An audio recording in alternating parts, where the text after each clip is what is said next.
Quel piano acheter? J'ai entre 100 € et 1000 € et je suis complètement paumé avec tous les types et modèles de piano qui existent. Quelles caractéristiques, quel toucher, le nombre de notes, si je dois prendre un électrique, un piano droit. Ça, c'est la question que je reçois le plus en DM Insta et TikTok. Et c'est pourquoi j'ai pris soin de faire mes recherches et de tester le maximum de modèles afin de t'aider à trouver celui qui te convient. On va donc passer en revue quelques modèles qui me paraissent pertinents, ceux qu'il ne faut surtout pas acheter, ceux qu'il faut acheter si tu as une certaine caractéristique ou un certain besoin. Et bien sûr, on finira par mon préféré, mon chouchou, le petit technique. J'explique rapidement comment ça va fonctionner. On va donc avoir cette tier list avec donc 4 catégories. Celle où il va falloir ne surtout pas acheter, c'est la catégorie à fuir. Ils ne seront pas beaucoup dans ce cas-là, mais on va expliquer pourquoi ils sont à fuir. Les pas mal, c'est ceux qui permettent de commencer dans de bonnes conditions et qui sont bien pour certaines personnes et pas forcément pour tout le monde. Si jamais on le prend en tant que premier piano, il va sûrement falloir changer au bout d'un certain temps. Le top, c'est ceux qui sont vraiment bien, c'est ceux qui méritent d'être choisis en tant que premier piano. Ils tiennent bien la route, ils ont franchement de super performances. On verra aussi après, il y a le rapport qualité-prix qui rentrera en jeu. On verra un peu tout ça et on finira par mon GOAT, mon chouchou, mon préféré, celui qui m'a accompagné pendant tant d'années, celui qui m'a permis de m'améliorer, celui qui m'a donné tout ce qu'il avait à me donner. Petite précision quand même, la tier list qu'on fera là, ça comporte que des pianos numériques. Pourquoi? Le piano, si on veut commencer avec un piano droit, là moi j'ai pris le choix de mettre un budget de maximum 1000 €. Et le problème c'est que pour avoir un bon piano droit qui vaut vraiment le coup et qui tiendra la route, qui n'a pas de souci de notes, de retouches, pas de souci de bois qui craque, pas de souci de mécanisme tout simplement. À moins de vraiment bien s'y connaître et de savoir retaper un piano, je vous conseille pas de descendre en dessous des 3000, 4000 €. C'est pourquoi, vu que moi je veux quand même respecter un petit budget parce que pour commencer le piano, personne n'a envie de mettre autant d'argent d'un coup. Et il y a quand même beaucoup d'options dans le numérique qui permettent de reproduire au maximum un vrai piano en attendant de passer sur un piano droit. Donc voilà, on va parler de beaucoup de termes un petit peu techniques, de caractéristiques. Si tu devais garder qu'une seule caractéristique en tête, si jamais tu voulais le choisir toi, ton piano, et pas vraiment prendre en compte ce qu'on voit aujourd'hui, la caractéristique principale pour trouver son piano numérique, c'est de faire attention au toucher. Le toucher, c'est essentiel. Pourquoi? Tout d'abord, le toucher, ça a une grosse importance sur les nuances que tu vas mettre, la sensibilité, la dynamique de ton jeu. Et tout ça, c'est très important si tu veux pouvoir en ajouter sur tes morceaux et si tu veux pas que tes morceaux sonnent trop robotiques ou avec une intensité, avec pas beaucoup d'émotions, du moins pas beaucoup de nuances. Et surtout, lorsque tu vas passer sur un vrai piano, il faut absolument que le toucher y ressemble. Parce que tout ce que tu auras produit, tout ce que tu auras construit comme automatisme, comme sensibilité, il faut que le toucher ressemble au plus au piano classique. Le piano classique, on rappelle, lorsqu'on va appuyer sur une note, il y a un marteau qui va être actionné, qui va taper sur les cordes et qui va créer cette résonance et donc cette note. Tout ce mécanisme, il a une sensation au toucher.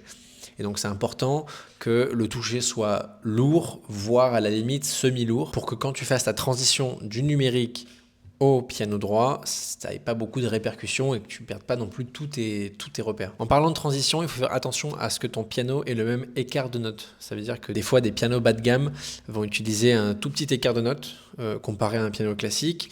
Alors non seulement ça va être compliqué de commencer parce que tu risques de toucher plusieurs notes en même temps, mais surtout parce que quand tu vas passer sur un vrai piano, l'écart va changer et donc aussi tous tes repères. Le but, c'est que le toucher et que l'écart des notes soit exactement le même que sur un vrai piano, ou du moins s'en rapproche le plus, pour que ta transition se fasse au mieux et qu'il n'y ait pas de différence et que tout ce que tu as construit et créé comme automatisme ne soit pas là pour rien. On va aussi faire attention au nombre de notes. Il y en a certains qui vont être à 61 notes, ça veut dire qu'il y a des octaves en moins en fait comparé à un vrai clavier. Le clavier optimal, ça va être 88 touches, donc c'est l'idéal. Si on peut pas, ça faut minimum 61 touches quand même pour pouvoir jouer, et si possible pouvoir changer les octaves, c'est-à-dire que dès que tu veux jouer un aigu, tu décales avec un petit bouton pour pouvoir jouer l'octave qui est pas affichée sur le clavier. Le son est aussi un critère très important, il est aussi un peu plus personnel, il y en a qui vont aimer différents types de sons de piano.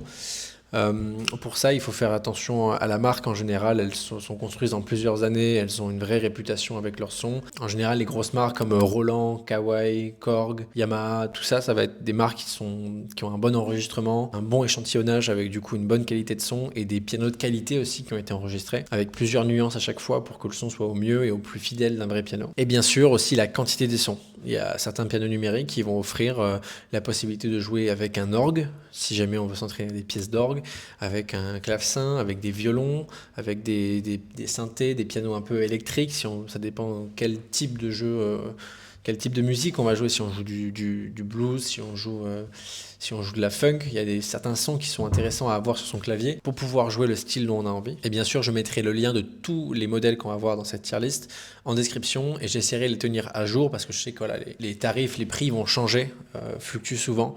Voilà, on va essayer de rester au plus proche de la réalité. Maintenant qu'on a vu de quoi on va parler, on peut passer sur la tier list. Alors on va commencer par un piano qui peut servir à débuter, donc c'est le Alesis Recital. C'est celui-là. L'avantage, c'est qu'il a des touches semi-lestées, donc important pour faire notre bonne transition avec le piano droit. Ce qui est bien aussi, c'est que c'est un 88 touches, donc on a toutes les octaves, le même nombre, même écart que sur un vrai piano aussi sur les notes. Je dirais qu'il n'est pas à fuir, il est pas mal. Pourquoi il n'est pas au-dessus? Il a un plutôt bon son pour son prix, même si voilà, ça reste quand même un petit peu gadget pour certains sons. Il est pas mal parce qu'il a quand même pas une qualité exceptionnelle non plus. C'est un toucher semi-lourd, c'est pas le plus proche qu'on aurait d'un vrai piano, mais il a quand même un bon rapport qualité-prix, donc il mérite au moins sa case dans pas mal. On va enchaîner avec celui que j'estime, il faut en parler pour éviter l'erreur du débutant de le prendre. C'est le Yamaha PSR F52. Je le mets à fuir tout de suite, je m'explique pourquoi. Il représente vraiment tout ce qu'on ne veut pas prendre pour un piano pour débuter. Surtout si on n'est pas là que pour pianoter et qu'on veut après vraiment jouer du piano sur un vrai piano. Pour commencer, c'est un 61 touches, donc il manque des octaves. C'est le minimum quand même, mais c'est pas l'idéal. L'espace des notes est plus petit que sur un vrai piano, donc ça nous empêche d'avoir des bons repères pour la suite. Le toucher est terrible, c'est zéro, c'est ultra léger, on a l'impression d'appuyer dans le vide. C'est vraiment pas bon pour commencer. Et les sons ultra gadget, on a l'impression de même pas jouer du piano tellement le son est pas agréable à l'oreille. Voilà, ça sera notre grand à fuir, celui-là. On veut souvent faire des affaires, prendre le moins cher, prendre celui qui nous permettra de commencer parce que c'est dans notre budget, sauf qu'en fait il va juste finir au placard et jamais il nous portera l'amour du piano et de la musique. C'est même plutôt l'inverse. On va enchaîner avec le Roland FP10. Là on est quand même une gamme au-dessus. Le Roland FP10 il est super pour plein de choses. Ici oui on est un peu au-dessus quand même en gamme, en termes de gamme. Je pense que je vais le mettre en top. Top parce que déjà il a un plutôt bon toucher. C'est un toucher lourd qui se rapproche un peu, même si c'est pas le meilleur toucher, il est quand même lourd, donc on a une sensation presque de vrai piano. Le son est plutôt bien, il y a une bonne sensibilité, une bonne nuance, bon dynamisme dans le jeu.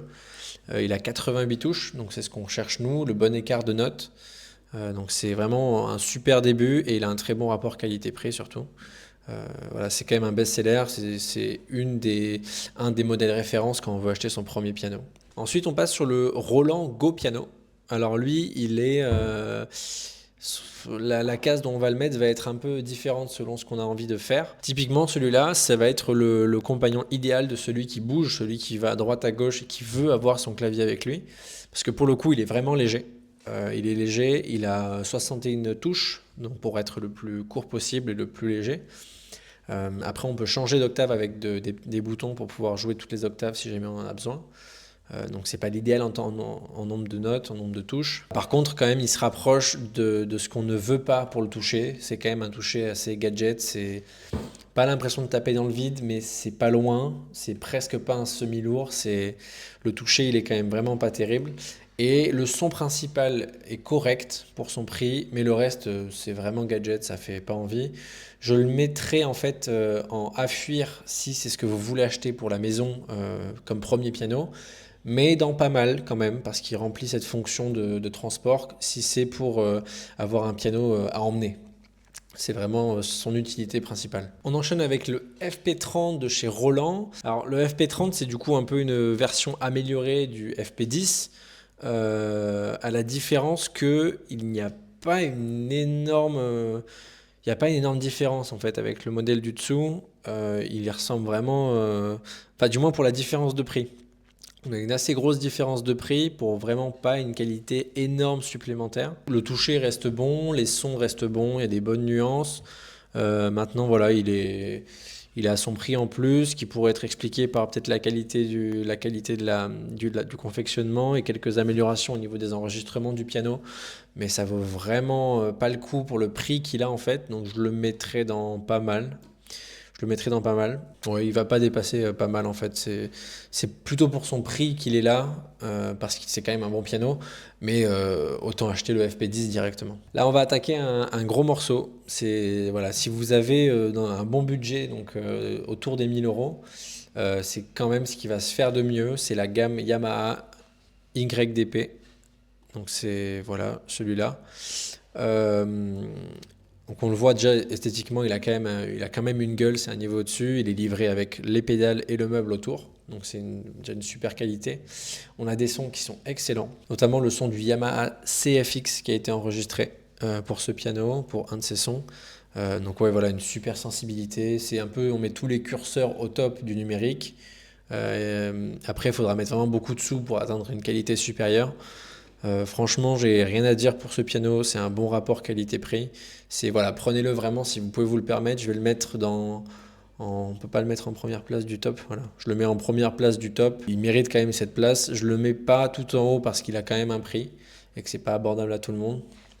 Mais et c'est pas mon GOAT. Mais il a quand même une sacrée qualité. On va arriver maintenant au moment que vous attendez tous, mon petit chouchou, le Yamaha P45. Voilà. Alors pour moi déjà, il y a quelque chose il y a une sensibilité, il y a une émotion qui se procure quand je parle de ce piano. C'est un peu comme le Roland FP10, sauf qu'à la différence que je trouve qu'il a un toucher fabuleux. Franchement, les nuances que je peux avoir avec lui, elles n'ont rien à voir comparé au Roland. Le son est franchement super beau, surtout pour le prix. Il est pas lourd, il est transportable facilement. Et puis voilà, et tout simplement, en fait, c'est surtout son prix qui fait sa force, c'est-à-dire qu'on a tout ça pour un prix qui est quand même vachement raisonnable. C'est, je pense, le meilleur rapport qualité-prix qu'on puisse avoir. Il est souvent mis en concurrence avec le FP10 parce qu'ils ont quand même des caractéristiques qui se ressemblent, mais je le mettrai un peu au-dessus. Et on va finir avec son grand frère, le Yamaha P125, que je mettrai plutôt en top. À la différence de la relation entre le FP10 et le FP30, où il n'y a pas beaucoup d'amélioration, là pour le coup, on a quand même une nette amélioration et un prix un peu moins bas, un peu plus bas que le FP30. Donc ça veut dire que c'est l'amélioration de mon préféré, mais il y a quand même quelque chose de moins abordable dans ce modèle-là. Par contre, voilà, c'est un peu sa version améliorée. Les sons vont être un peu mieux, la nuance va être un peu mieux, mais il y a aussi le prix qui va avec. Est-ce que ça les vaut? À vous de voir. Moi, je pense que voilà, si vous avez le moyen, bien sûr, prenez-le. Mais vous avez un peu une idée globale de ce que j'ai testé et de ce qui me paraît être des bons choix. Donc voilà, je rappelle du coup, en première position, j'ai mis le Yamaha P45, qui est pour moi bat tous les records au niveau du prix. On a son jumeau, entre guillemets, qui a quand même un peu moins de qualité, le Roland FP10. Bien sûr, toute la classe des YDP Yamaha que je vous conseille à fond si vous avez les moyens, bien sûr. Le Yamaha P125 qui peut être du coup intéressant, pareil, si vous avez les moyens de le prendre et que vous n'avez pas besoin de trop transporter, parce que oui, il est un peu plus lourd, prenez-le. Et puis ensuite, les pas mal à fuir, c'est vraiment si vous n'êtes pas sûr de vouloir faire du piano, pourquoi pas un pas mal. Et le à fuir, bon, bah, c'est dit dans le titre, je vous déconseille d'y aller. Alors bien sûr, il y a plein d'autres pianos qui existent à part ceux qu'on a vus ici, notamment des occasions peut-être que vous pourriez trouver. Ce qu'il faut garder en tête, si tu préfères chercher un autre modèle que ceux dont on a parlé aujourd'hui, c'est voilà, vraiment de garder les mêmes espaces de notes, le bon nombre d'octaves, donc 88 touches c'est quand même l'idéal, se rapprocher le plus d'un vrai piano et surtout le toucher. Alors le toucher bien sûr c'est aussi personnel, le son aussi, donc ça sera à toi de voir si le son te plaît, s'il y a les sons qu'il te faut, mais le toucher voilà, il faut au moins qu'il soit semi-lourd. Si tu n'as jamais fait de piano, teste même peut-être sur un vrai piano en magasin et compare avec les produits qu'on te propose, mais bon, de manière générale, en magasin, ils proposent quand même des best-sellers, dont les modèles dont on a parlé. Et après, voilà, ça va dépendre aussi de ton prix et de tout le budget que tu vas pouvoir y mettre. C'est tout pour aujourd'hui. J'espère que ça t'aura servi, que les conseils et tests t'auront permis de faire un peu ton choix et de te donner une idée de ce que tu pourrais avoir besoin et de ce que tu pourrais t'octroyer comme instrument. Je le rappelle quand même toujours un peu en fin de vidéo, mon e-book gratuit qui contient 7 secrets pour progresser au piano et qui contient donc une méthode pour commencer à apprendre le piano gratuit est toujours en description. Si tu viens de t'abonner à la chaîne, je te laisse appuyer sur le bouton et n'hésite pas à me poser tes questions en commentaire, je réponds à tout le monde. Sur ce, merci de ton écoute et à bientôt.